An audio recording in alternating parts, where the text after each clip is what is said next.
I'ma fuck up my life. I'ma fuck up my life.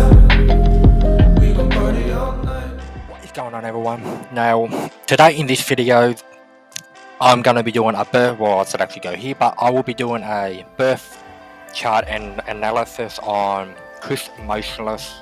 Now, for those who do not know who he is a metalcore or metal singer, and he's in the band Motionless and Wild. So if you don't know who they are, I will link the Apple Music and the Spotify links down there respectively, so you can go and check them out. I do recommend that you check them out, as in this birth chart reading I will be explaining how he is lyrically from an astrological standpoint. So I do recommend that you check them out. Now I can say at least 60% of people do know who he is, even if you're not into heavy metal music. But if you do not, the links are definitely down there. So he is the lead vocalist of Motionless and Wild. I should also add that in there. So that being said, of him being the lead vocalist of Motionless and Wild, he was born on October 17, 1986 in Scranton, Pennsylvania. Hopefully I did not butcher that and I actually said that right. I am from Australia, I should say that. So I highly apologise if I did not say that right. But anyway, I am going to get into the birth chart thing. Now, another disclaimer, I will not be doing the wheels thing, only because we could not find the exact birth time. Without the exact birth time, it is hard to do the aspects, and it's also hard to actually know where his actual ascendant is. With the ascendant is part of what they call the big three, or the main three.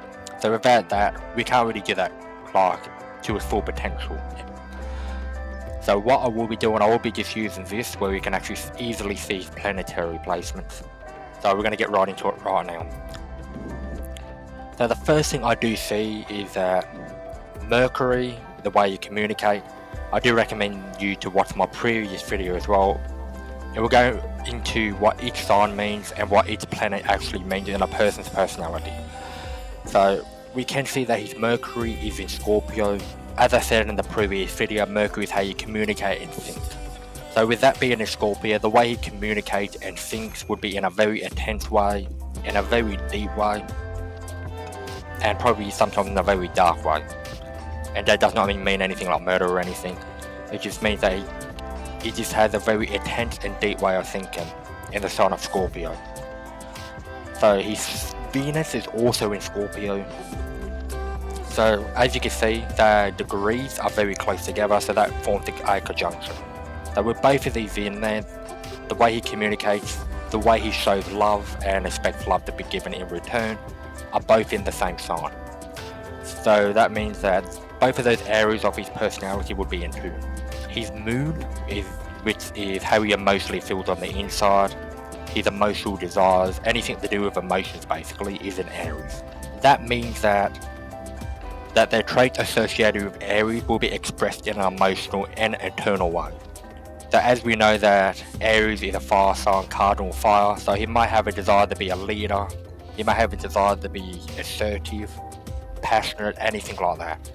Well, he is the lead vocalist of Motionless and Wild, so that can be evident. And as far as lyrically goes, that can also be explained astrologically as well. So as we know that when someone is writing lyrics, they are using their mind, they are also using their emotions. So the things that, in my personal opinion, used to check their Mercury sign and their moon, whatever that's in. So as we know that Motionless and Wild music is very dark, it can say what it wants, it can be very blunt. So the three keywords I would personally sum up their music lyrically would be blunt, emotionally dark, and just saying whatever the hell they want to say, just very straight up. So this can be explained astrologically. So as you can see, his moon is in Aries, so he would have an emotional desire to just be straight up, straight to the point, very blunt, similar to Sagittarius. You could say Aries is very similar in that way, since they're both fire signs.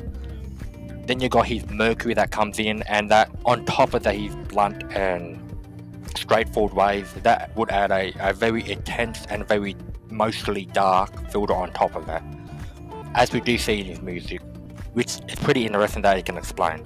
Now, we also know that he loves horror, he dresses dark, he's all about Halloween, and as we see that his sun is in Libra. So his sun's all about beauty, about expressing what you like, being very balanced, things like that. That if you combine his love for like his love for fashion, you could say, which is what Libra is all about. And look at his Mercury, the way he thinks and communicates, and Venus is also about your love styles. So yes, it is about the love you give, like how you give love and how you want it to be returned, but it's also about your love styles, like what you find interesting.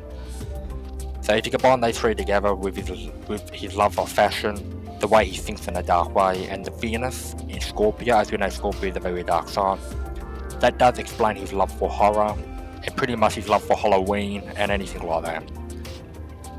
Which judging by this chart, he would have got his bandmates into that stuff as well. He would have been one of the first people in the band to love horror and things like that, but then he has influenced them to like it as well, judging by this chart. So as you can see, Mars is the energy you give off, it's in Aquarius, so the energy he may go off is very intellectual, very smart. As we know, he's one of the biggest metal bands in the world. So that could explain why with the intellectual energy he gives off. So while he may come off like very attached, like if you met him in public and you were just judging by his energy, this Mars is the energy you give off, you would probably guess that he's maybe a very detached person. But when you get to know him and see how he communicates and thinks and see about his love styles, which is in Venus, you'll see that he actually does have a very emotional side to him in certain areas of his personality. Now why Aries, being in Aries, while that's not a water sign, Aries can still be very sensitive. Like not in the way water signs are, but if you get them angry, they're probably one of the last people you want to piss off. I'm going to say that.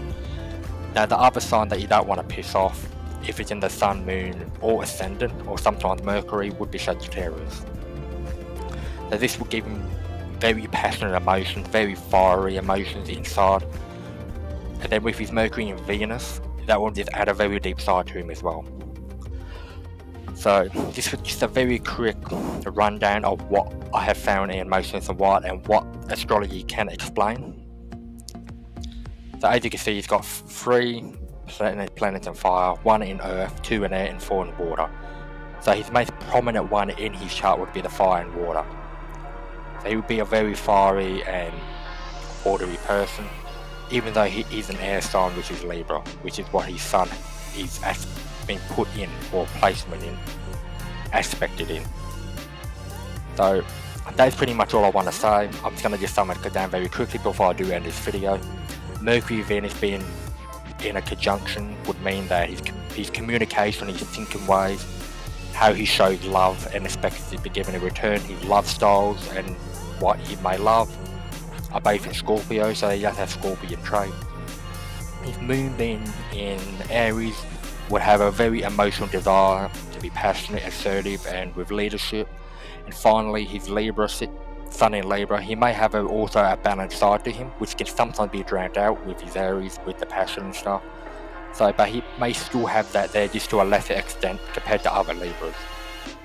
And his love for beauty, which you do combine that with the dark sign of Scorpio, that combines a very dark thing to him. When you combine the love for beauty and the dark thing, that does explain why he loves Halloween. So I hope this video does help and just get to know Chris Motionless a little bit more on an astrological level. Now we could go through his other planets, but they're not considered personality planets, so we're not going to worry. So I hope this breakdown does help. If you have any feedback or suggestions, please do leave them in the comments, and I think that's pretty much all I need to say. Thank you for watching this video, and until next time, I'm out.